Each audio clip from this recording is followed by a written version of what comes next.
Hi,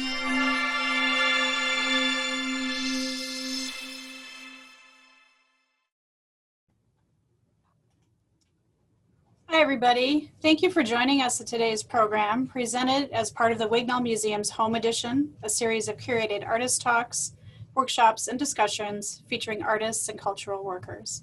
My name is Rebecca Trawick. I'm the director and curator of the Wignall Museum.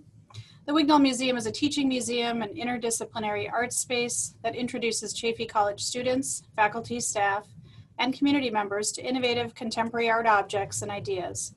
By fostering critical thinking, visual literacy, discourse, and empathy, the museum seeks to enhance the intellectual and cultural life of our community. We want to take a moment to recognize that we are situated on the Rancho Cucamonga campus of Chaffey College, which resides on the traditional and unceded lands of the Tongva people. We offer our respect to the elders, both past, present, and future. And hello, my name is Roman Stollenwerk. I'm the assistant curator at the Wignall Museum of Contemporary Art. Please visit our website, www.chaffey.edu/Wignall, W-I-G-N-A-L-L. Please write your questions for the presenter using the chat function. We'll be reviewing the chat function throughout the presentation, and at the end, we'll answer the questions as time allows. Thank you. Hi everyone, my name is Andy Hadel. I'm the preparator at the museum. And alongside Rebecca and Roman today, I'm going to be helping with the presentation. So just a real quick breakdown of the program's events. In a moment, Rebecca Ustrell is going to present for about 30 minutes. And then with the remaining time, we'll use that available time for question and answer. Great, so I'll start by introducing Rebecca and then she'll take it away. So Rebecca Ustrell is the founder and editor-in-chief of Curious Publishing. Curious Publishing was established to promote and nurture the underrepresented and underserviced talents of the Inland Empire, Los Angeles, and Greater Southern California.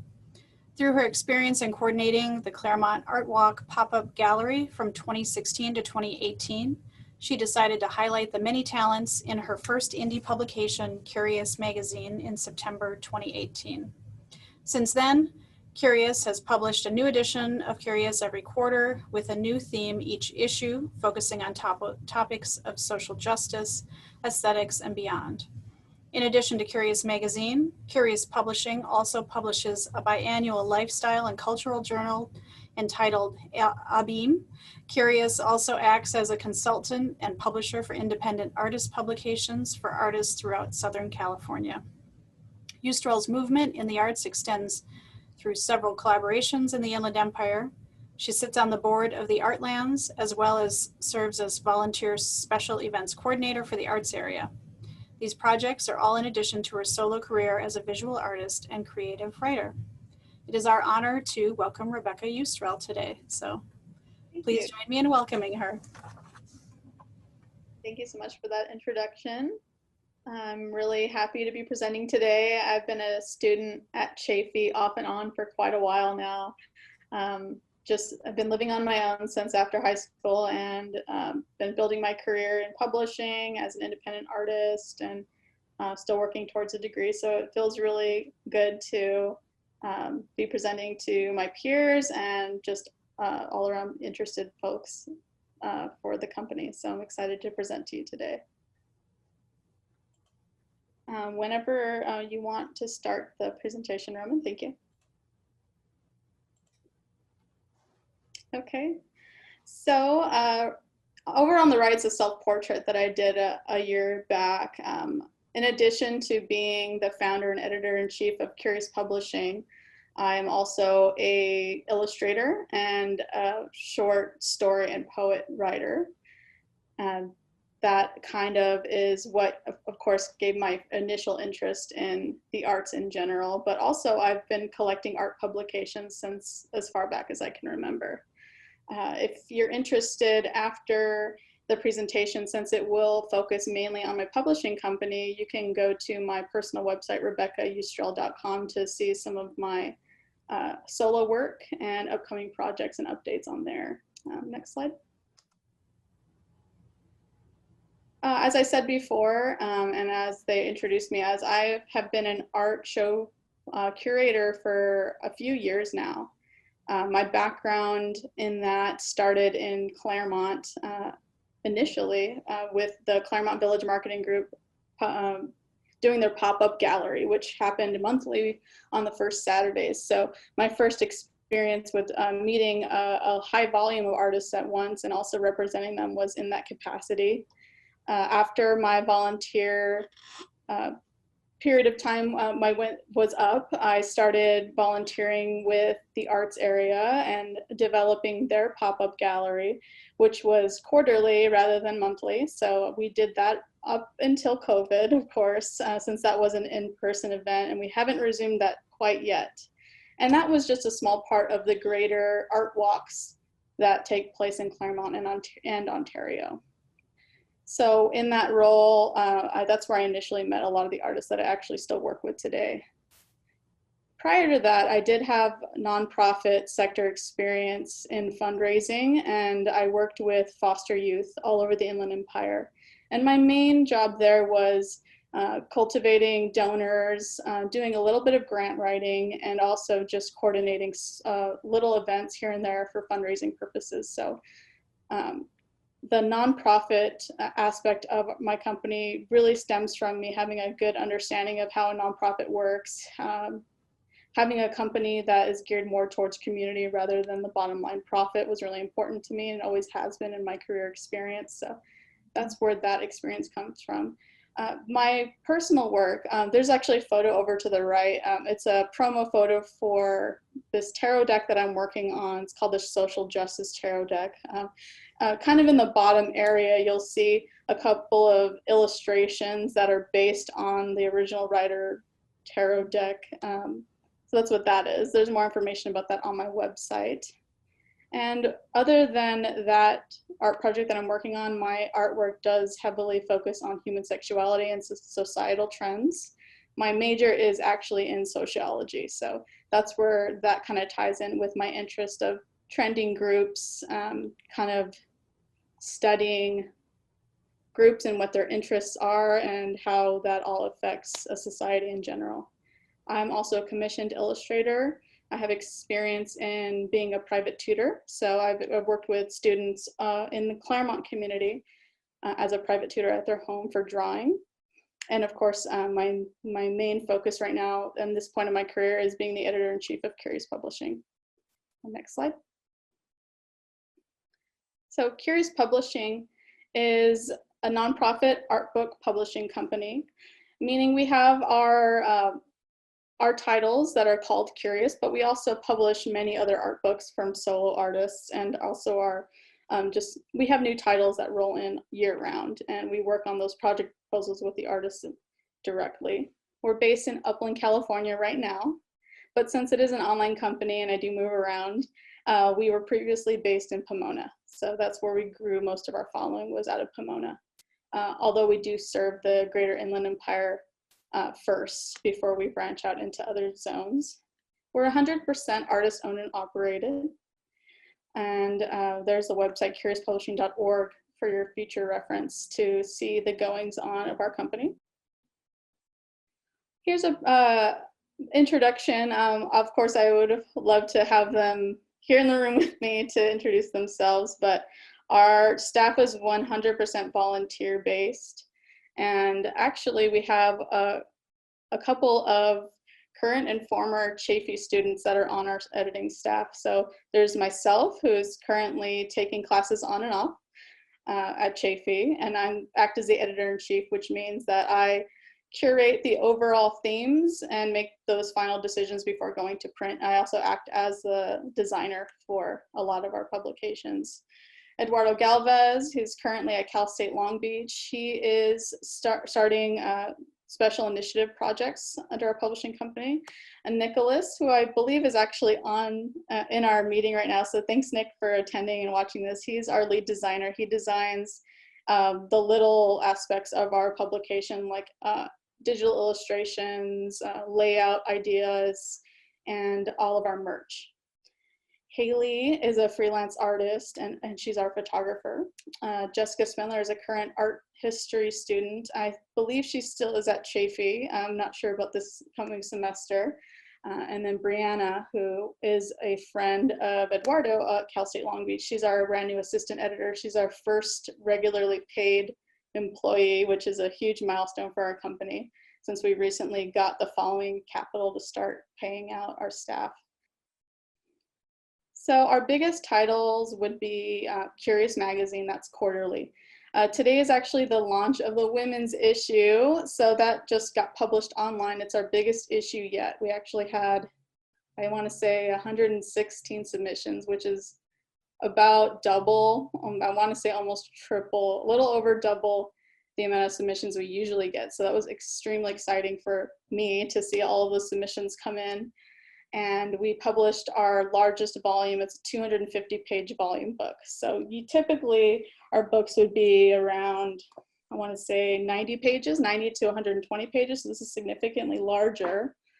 And yeah, that was really exciting.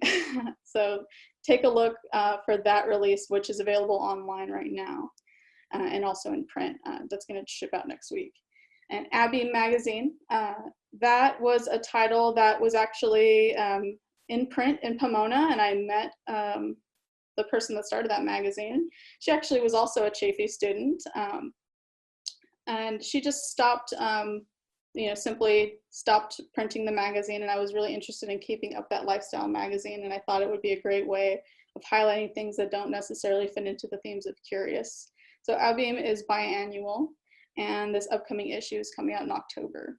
And our indie art books would be the projects that we work with independent artists, say a photographer or a poet that wants to print a chapbook that has some artistic elements in it. A lot of people are really into DIY right now and publish their own art books, but another way that we help indie artists, if they don't need that layout assistance, is we front the cost of the printing and work with our own printers who can give us a lower cost to get their projects to fruition, or if they just simply want our help with getting distribution out there. That's also something we specialize in. The Curious Magazine is where we have focused a lot on the trends that are going on in society, big movements, identity, empowerment, and gender. That's what we focus on for all of our issues.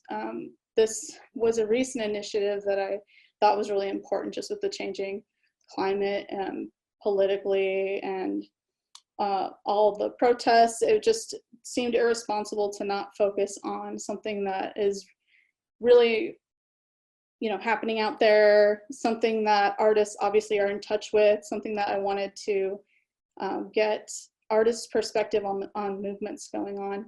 So that's kind of why we decided to do our Latinx issue in March. And then after that, we had our queer issue. And then this is the women's issue that came out today. And our next issue will be all focused on BIPOC. So we're really excited about that too. Here's some examples of our past covers. We haven't always focused on social justice issues and identity empowerment. We do the occasional aesthetic-based issue. The pink issue was actually something that we did with our debut issue, which is we focused on the millennial pink color trend. So that was our anniversary issue on millennial pink. Over to the right in the back area is the psychedelia cover. So we did all psychedelic themed art. And then over to the bottom, you see the women's edition. And then over to the right is Latinx, the cover done by Pavel, who is also a former Chafee student and permanent muralist at the Chafee campus. So he's a good friend of mine now, thanks to that issue. I got the chance to meet with him, and we have our schedule of submissions, which exists on our website for open submissions year-round for titles such as these. So we feature approximately 120 artists per year. Well, we've only been operating for just over 2 years, so this figure is going to change, and I believe that it's going to grow exponentially just from what we've seen in our submission rate and our capacity to print, of course. That's about 30 artists per issue. So again, submissions are year-round. We take open submissions from anywhere all over the globe, but we do make sure that the magazine has at least 75% Inland Empire-based artists, since that is our mission. Here's Abbey Magazine. As I mentioned before, it's our biannual lifestyle, art, and culture magazine. This hasn't debuted yet, this new issue. We've actually only had one issue in print so far. It's our newest self-titled magazine. The cover on this is during the Black Lives Matter protests. I believe this photo was taken in Los Angeles, but the photographer Julian Lucas, who's based out of Pomona, took photos at protests all across the Inland Empire as well. So that magazine will feature things such as that. We do also do one-off special interest art books with small groups and create compilation art books on various topics. During quarantine, I decided to do a pandemic issue. So this is really similar to Curious Magazine in that it's a compilation zine focused on a theme, but it was a little different. It released between a couple of our Curious magazines. And then it was really exciting to work with Chaffey College, you know, the Wignall, working with Rebecca and getting the Student Invitational Edition out there. It was something that it was experimental because I hadn't done a book with another organization or big group of artists that weren't directly connected to me. But as a active Chaffey student, I thought it was really important to see what the perspectives of art have been over time. And doing that publication was just awesome. I mean, we featured artists historically. I think the oldest submission that was in there was from I want to say the early 80s. So we included some pictures of old magazine articles based on the artist that was in there and their work, all the way up until current student invitational artists. And this is something that we hope to do in the future as well. I want this to be a repeating publication. And we did actually sell out of that issue at 100 copies. So that was exciting.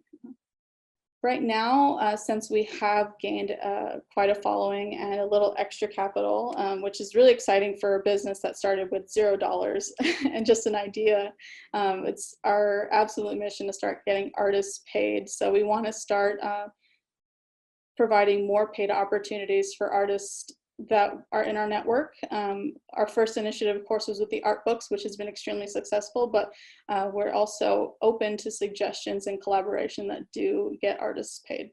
Here are some art books that we've published over to the right. We do everything from people that paint, people that are collage artists, people that are a hybrid of the two. Today, we also debuted Gina's book, The Heart of Me, which was a hybrid chapbook and photography experiment with some prints that actually came in the book. So we're open to not only just art books, but books that maybe are a hybrid of the two, anything that fits within the art world, which is pretty expansive, as you know. We offer free design and layout services to artists that can't do that on their own. And we do pay out commissions on a monthly basis based on books sold. So our model is you give us your idea, we design it if you need that help designing it, and we get it printed and out there into your fans' hands and pay you for it. So that's really was my goal in the beginning, was to help people make their book ideas come to fruition, and in any way that we can. And that's how we utilize our volunteer staff as well. And then if some of our books require some special design layout, I'll ask our designer Nicholas for some tips on that. If it needs extra elements that are maybe handmade, we also offer those services too. So far this year, well, within the last year, we've paid out $3,000 in artist book commissions, which I think is just like amazing to look at. Again, as a company that started with nothing, I truly believe that there's demand for artists to want to get their work out there, and what better way than creating a mobile gallery, if you will, especially since we can't have as many in-person events. This is an excellent way for artists to get their work in the hands of people all over the world, really. Here's a photo of some examples of the handmade elements that we do offer. So for this zine, it's called Frown. It's by Izzy Valle, who's out of San Bernardino, and he had a vision for his reprint of his zine that he had with us, that there would be some handmade elements. So we found an artist and commissioned the block print, and had the artist actually block print the cover of the book onto these individual envelopes. And we found a handmade envelope that fit exactly the size of the prints that were going to be made, and we hand assembled those. So we don't only do the mass produced perfect bound books, we also do offbeat things like print zines with handmade elements as well. In addition to the book services, we also will create merch with local printmakers, screen printers, embroiderers, anyone in our network that we know is a small business and can get part of our project realized. We'll definitely reach out to those people and make the launch of the book even that much more special. So we do have paid internships available through Curious. Right now we have a paid photography internship. This gives people the opportunity to shoot new content for upcoming issues. We have product photography opportunities and even journalistic type of opportunities for freelance writers. We also have a paid assistant internship for Curious Magazine for editing. So you can, this is the biggest challenge in the company right now, since it's such a small, I want to say small business, but really it's a tiny business, is managing our expectations properly and being able to handle the volume of editing that can come up on a quarterly basis, and making sure that everything looks squared away and perfect for the artist, so that it's really on that professional level that we strive for. So we do have different opportunities for people to actually get paid and also be involved with Curious, and those always go up on our website. So of course, pre-COVID, pre-quarantine, we had launch events, which is how we initially would rely on our income. Is we would do these pop-up vendor events, and we would do a pre-sale model, which would pay for the event itself. So hopefully soon. Don't want to jump the gun on that one. Our biggest highlight to date was our Latinx launch at the RAM in March. So that was the Riverside Art Museum. We had over 500 in attendance. In addition to our launch, they also had their just regular museum hours open and a couple of live performances, which did help with the attendance, but it was excellent. We had, I want to say, 20 vendors. We have often live performances. We have opportunities for assisting in event planning. So we do have a coordinator internship that is available for in-person events. And we use these events to, bring all the artists together that are in the publication and really celebrate the launch of the book event. We do these big scale events, but we've also done really small scale book signings as well. Pretty much anything that fits the particular publication will partner with local businesses to make that come to light. The cool thing about in-person events and collaboration is you have the opportunity to do collaborations. This was an excellent collaboration that we had the opportunity to have with the Latinx event at the Riverside Art Museum. The arts area, which is our fiscal sponsor company, decided that it would probably be an excellent opportunity to host a panel discussion based on the topic that was concurrent with Curious Magazine. Here's a photo of the panelists from that discussion. So it brought in that more educational element that we do hope to incorporate more in the future. And it just brings a different, diverse audience that may not have just seen the magazine in the first place. So that was an awesome opportunity. I believe that we sold out of that panel discussion event too, and it was hosted in their largest room. So that was a surprising, eye-opening, and exciting collaboration that we did. And we're definitely planning to do more in the future whenever we can do in-person discussions. Here's some photos from the Zine Fest hosted at Chaffey College, which was awesome. I think that this happened literally right before lockdown, which it was like on the verge of not happening. And then all of a sudden there was nothing. So I was happy that we were able to do it. So this was Zine Fest at Chaffey College. We do participate in a lot of Zine Fests. We host the biannual 5th Street Zine Fest. This is brand new, part of Redlands Art Walk, and we've actually only done one. The next one was supposed to be last spring, and there was supposed to be one next month, but since this whole year has been kind of blacked out for events, it hasn't happened again. But for the 5th Street Zine Fest, we basically close down 5th Street during the art walk and have vendor events. Different zinesters show. We've participated in IE Zine Fest, LA Independent Art Book Fair, the Claremont Zine Fest, which is hosted by Pitzer College, and the Pomona Zine Fest as well, which is an independentment run Zine Fest. So since we have switched to virtual, we're definitely keeping up with the movement to all online. When we have the opportunity to, we do live broadcasts on Instagram, talking to artists and discussing their released art books, or discussing just topics in general in the art world. We always do these over Instagram. So if you're not following our Instagram and you are on Instagram, just at Curious Publishing, and we'll always post upcoming events that will be happening virtually, happening different times of day to kind of suit different audiences as well. Even though we had to switch to all virtual events, it surprisingly has not affected our sales reach at all, or our audience reach. On average, we sell about 100 issues per magazine, and that hasn't changed even though everything switched to virtual, which was really surprising to me. I really always thought that in person was why we were reaching so many people, so that surprisingly is going well. We actually sold out of the first edition of the women's issue before it was even out, and had to reprint the second edition, so that's going well, which is awesome. So thanks for your support. So these are ways that you can stay updated with Curious Publishing. We're extremely active on our Instagram. Next, I would say, would be our website, Facebook as well. Or if you just want to email me directly, basically working from my phone when I'm not working my day job constantly. So I'm happy to answer any of your questions, or keep you updated on things going on with Curious. Excellent. Thank you, Rebecca. That was really wonderful. So I think at this point we'll move to questions. So as Roman mentioned, those of you who are in attendance, if you have questions, please do feel free either to ask them. You can raise your hand, unmute yourself, and ask your question, or you can type it into the chat, and either Andy or I will read it for you.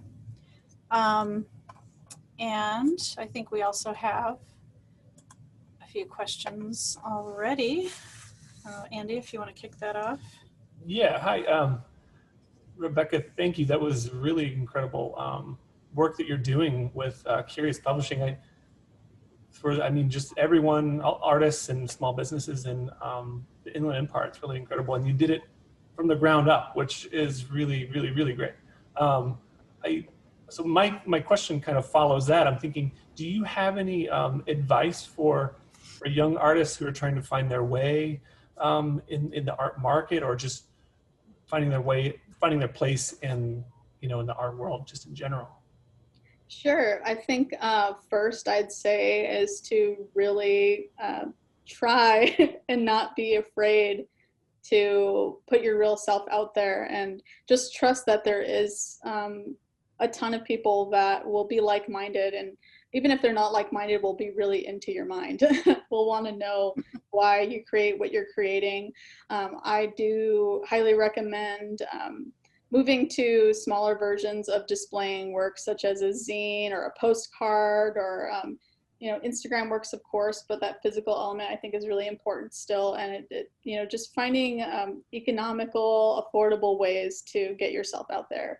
I, of course, had some background in event planning and worked in the nonprofit sector for a little while, so it kind of flowed into, I guess, my confidence in thinking that I could do it.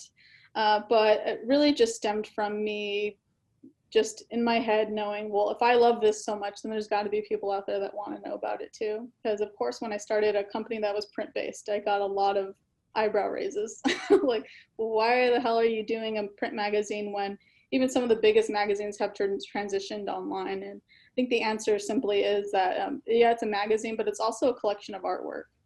It's a print bound together, if you will. And a lot of the time, that's the only way that some people have access to that much art at once.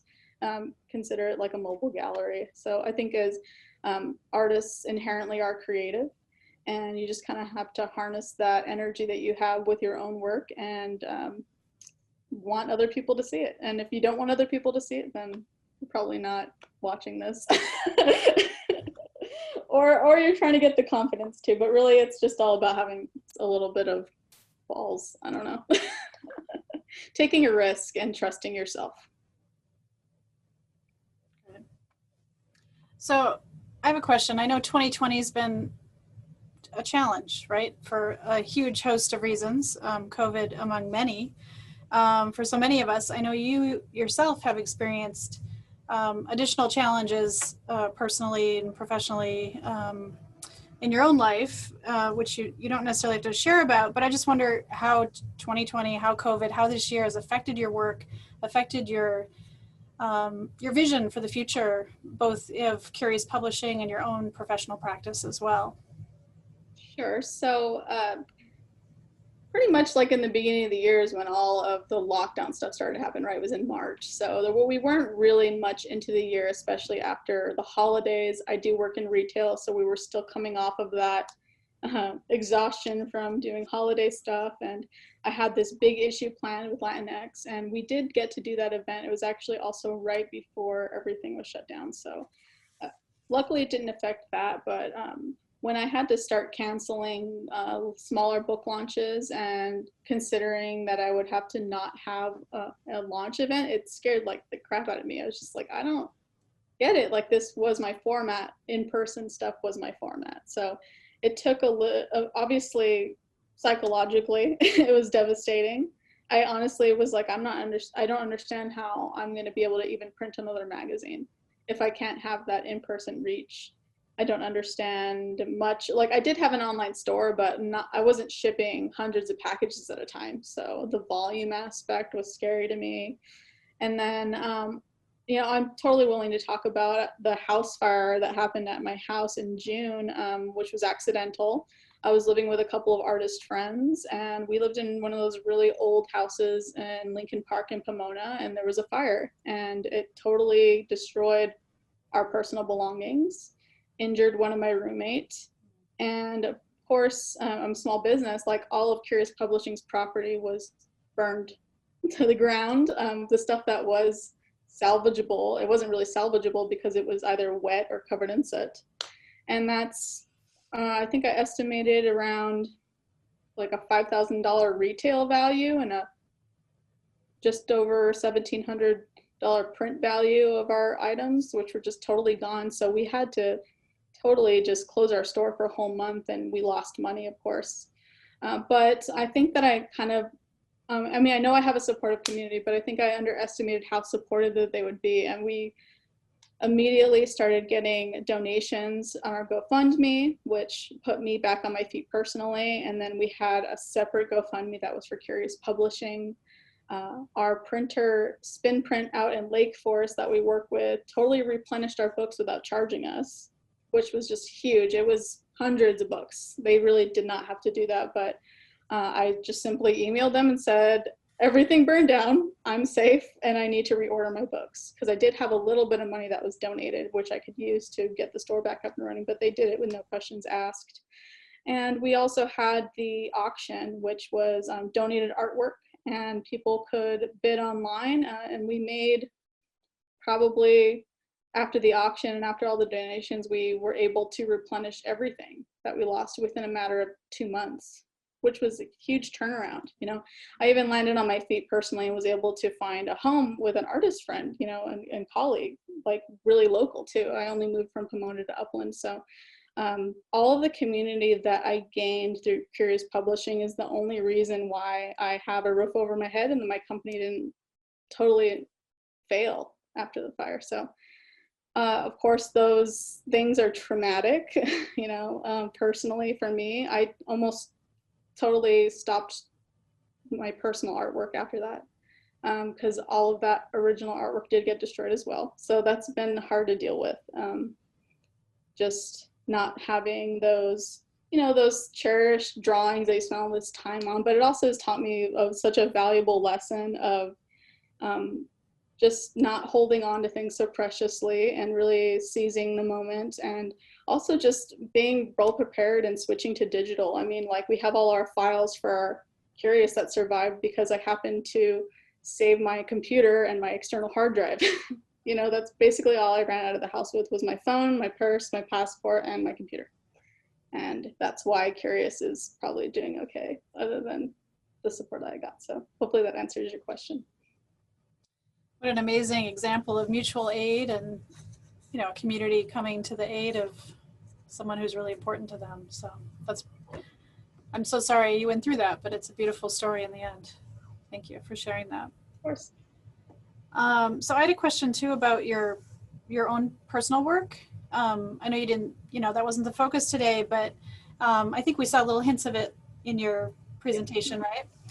It's very personal, very confessional. And so, I think you kind of talked about that, about having bravery. I just wonder if you have any advice for young artists who are a little trepidatious, right, about sharing work that is of a personal nature or a political nature or something that is controversial, right? Sure. So I do draw nudity, both female and male. And honestly, the first time I ever drew a fully nude male drawing, it freaked even me out, even though I'm used to seeing that kind of body, and it was in private, and it was like, oh no, like, I drew a penis. Like, do I show anyone? That kind of thing.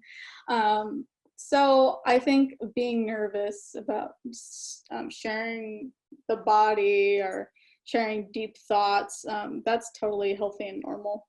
No one really wants to be totally exposed unless you're that kind of performance artist. Then that's amazing. I want to meet you.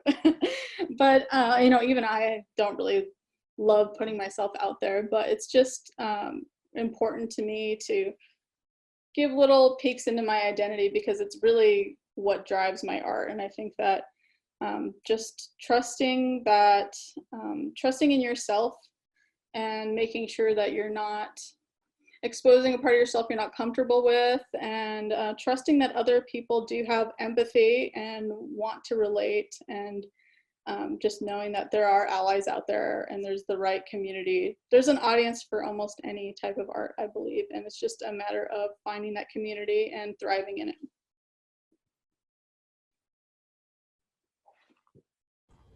I have another question and kind of a comment. First of all, I just want to say I'm sorry to hear about your loss this summer. I know I don't need to dwell on it, but it's terrible news, and I'm glad you bounced back. So maybe kind of going off of that a little bit, I wanted to ask you about maybe the importance of networking as a working professional, just in the business sense, in the art world. Obviously, that networking and that sort of social environment that you've created helped you a lot. Is there anything you can talk about and how you build that? Sure. So I know a lot of people in my age category just like loathe the word networking. They just hate it. Like, networking, that sounds lame, sounds salesy, sounds ingenuine.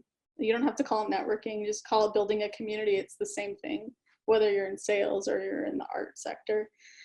So, art as it is, as a form of entertainment or indulging, it doesn't exist without a network of people that are interested and excited to share those words or pictures or what have you.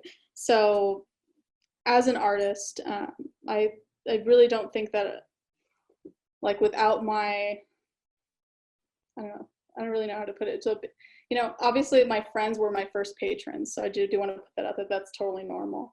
But those friends will tell their friends, and then when you put your work out there, even if it's just like in the magazine, don't mean to plug it like I've already been plugging it, but you're gonna have those opportunities where people that wouldn't have seen your work will see it, and just expanding your bandwidth is statistically and just going to have more eyes on your work. So I think that it's always important to not always be having tunnel vision about your work, not only focusing on your one captive audience, but expanding your captive audience, that's inevitably going to be ever changing.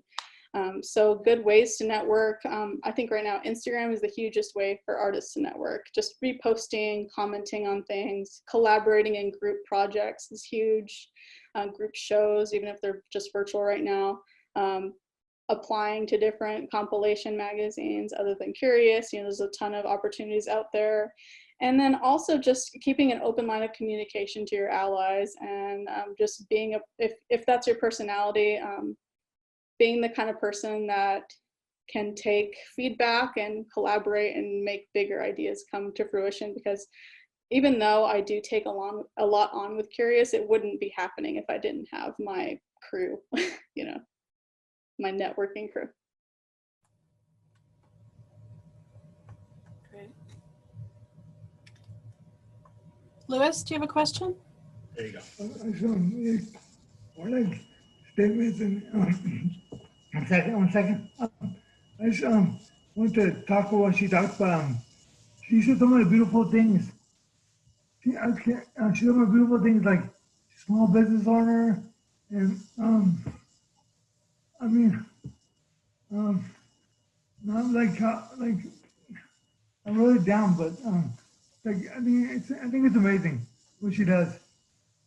That she small business owner, what she's doing, and she's I don't know, I wrote it down, but like non-profit, help people, and trust in yourself. Because my grandfather was a small business owner, and she helps people, and she helps people. I'm in my grandfather's room right now, and I'm crying right now because, I mean, just like everything that she said was like, it's beautiful because she wants to help people and put stuff out there, and like I don't know, I'm sorry. You're fine. Everything Yeah, I said, thank you. I don't repeat word for word, but like, and the thing that with Takata too, because I'm gonna be, she's a sociology major, and I'm gonna play sociology later to be be a therapist. And that's on my height too, so. Cool. But I think everything, because as a small business owner, that's not easy. I mean, I could go to therapy in school because my grandfather, he started a small business, and that's why I'm able to do things I can do because of him. And I just see so much motivation from her, and that's what I see. Thank you. Thanks, Louis. Rebecca, I have a question. I think it's so amazing that through COVID, you haven't seen a decrease in sales and outreach. I mean, bravo to you. That's incredible. So so sort of going through this experience and seeing the fact that, you're still building community, you're still making sales, your outreach is still working. Has it reframed your vision for future events and programs and outreach? Oh, absolutely. So it's made me realize that, even in a pandemic, there's an audience that wants art. They want to see their friends' art. They want to see their peers and what they're doing. That want hasn't gone away. I think it's actually gone up. Especially, not only as a form of escape, but also just as a form of support. There's a lot of people that financially aren't doing well right now. So they're really hitting hard with DIY, making their own prints, opening up their online store, which they previously had no time to do. I think that in the future, what I'm going to realize is to take it a little more easy and not put so much pressure on myself to present these things in person, since now I know that it totally translates virtually and through delivery. And you really don't know what to expect, what's going to come next. So I anticipate there's going to be another change when the market opens back up. Like, how are those in-person events going to look? Probably not going to be as crowded. It's all things that I'm just constantly going to have to adjust to. So I will say that owning a small business, you really can't expect the same thing to always happen, especially if you're in the creative field. You have to be willing to change with the trends and the laws, honestly. So John shared something in the chat. John, do you want to? Thanks, John. Thank you. Yes, it's been awesome working with a fiscal sponsor. I mean, they basically do all of my back-end accounting paperwork. And they do this for other small art businesses, not just mine, but I was their first project, so I feel lucky in that. That's great. So you mentioned your day job, and I know that can be a real challenge. And you've also talked about, taking it easy on yourself and changing your expectations. And so you've got your personal practice, you've got the business, you've got your day job. Like, that's a lot going on. Yeah, I hate the word balance, but for lack of a better word, how do you find that balance? yeah, the truth is it's not very balanced right now. I'm working myself hard, probably the hardest I've ever worked myself. And I think that that's just because my lifestyle has changed since I lost my possessions, like obviously that's going to take a lot of adjusting. And I think most people would have put their company on hold for a little while, but I really didn't want to risk Curious being forgotten. I'd worked so hard that was my baby and my priority. I don't have any kids and I'm not married. That was like my main priority. So I consider it like I'm married to my company or something. Yeah, so my next thing that I'm going to do for myself and for the company is take that risk and actually step back from taking on as many hours for my day job as soon as I can. I'm already in the strategy process of starting to build a salary for myself. There's the money. I know that the money is there, but I simply have never taken a paycheck from my company because I want that to build up as much as I can before I start living off of it and being able to pay my staff in a fair manner.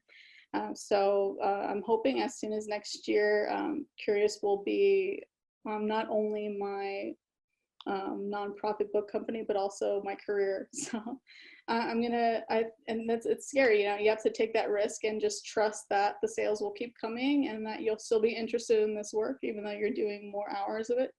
But I'm not too scared about the interest part. It's art books and books in general are my passion. I love doing the layout and design, and I'm really excited to make that transition soon. I'm young right now and I'm able to do a day job and then do a little bit of editing on the side. My desk job does have a lot of downtime, so I've been lucky that way that I can like whip out my laptop or my iPad and do double duty. But I'm getting to the point where I want to put more focus in the company. Okay, so I wanted to ask one final question. So what are you reading, watching, listening to, podcast, book, film, music, etc., that is just feeding you? And also, is there an artist or group of artists, I think I know the answer maybe, but whose work you'd like to amplify? Yeah, absolutely. So to unwind, the things that I indulge in are surprisingly also art books. People would probably think that I would get tired of it, but it's truly my passion and I love doing it. So I recently have been trying to get into stuff that I'm not used to looking at, like maybe like skate culture photography in the UK. So I recently hit up a creator over there, and what's his name? It's called Futurist Pictures. So I've been indulging in Futurist Pictures zines. They're all film photography of skate culture. And when I was growing up in the high desert, we used to drive down to the Banff Skate Park in Ontario. So even though I was never great at skateboarding, I've always been really into the culture and watching skating and that kind of thing. So I do want to give them a shout out. I'm one of those people that binge watches stuff while I'm working. So I've just been like watching Cold Case Files, to be honest. It's just like, oh, and then what? I feel like it just like gets my mind jogging. Like all of a sudden there'll be something that happens and I'm like, oh yeah. So it'll like keep me up and like sharp while I'm editing. But I also I listen and follow to this podcast called Here Be Monsters. I think it's through NPR, but it is an independent project, and they do a summer art exchange globally. So every year they have artists send in their work. well, they have artists submit an artwork, virtually through email, and then they'll pair you up with someone else that has a similar interest, and you'll basically mail your art to each other. So every year I receive art from someone that I've never met, and you can put in your preferences, like, do you want zines? Do you want a sculpture? Do you want a painting? Do you want a letter? One time I got a 5-page short story handwritten from Cornell University student. And then this year I got a zine from someone in Arkansas. So you really never know what you're gonna get with that. And they focus on offbeat topics. They usually focus on kind of like metaphysical topics, just anything that you wouldn't really see normally in podcasting, or it's not very traditional, it's a very loose form. They heavily rely on indie musicians and sound engineers to like make the experience a little more ASMR. So I'm into that stuff too. There's this new art book store opening in downtown Upland called Curated Chronicles. A friend of mine, Melanie Walden, will be opening that in October. So you can actually follow her Instagram to see the update on the opening of that store. Super excited about it. She's one of our wholesale accounts.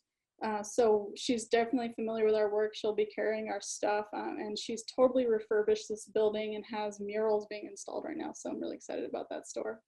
And Artlands over in Redlands, also a friend of mine, Daniel, similar store, but they also have an art gallery. And that's in downtown Redlands, and walking distance between all the shops and stuff. Thank you so much, Rebecca. We really appreciate you spending time with us today. It was wonderful to hear about your I see my note from my mom. Thank you, Mom. very sweet. My mom just graduated from Chaffey College, so. Oh, congrats. Congrats. Bravo. Wonderful. Thank you. So I think Roman's going to close us out and give us a few reminders. But again, please join me in thanking Rebecca for spending some time with us today. And thank you all for joining us as well. Of course, we wanted to thank you for your participation and your support. And we also wanted to mention that we have a quick online survey that will help us evaluate our online programming as we plan our future programs. So that's the tiny URL that you see on the screen now, tinyurl.com/Wignall-fall20. We also would encourage you to visit our website, www.chaffey.edu/Wignall. We also wanted to mention, if you're interested in learning more about native land acknowledgement, there are a couple websites on the screen that you can check out to get more information. Thank you. Thank you. It was a pleasure. Thanks, everyone. Stay well.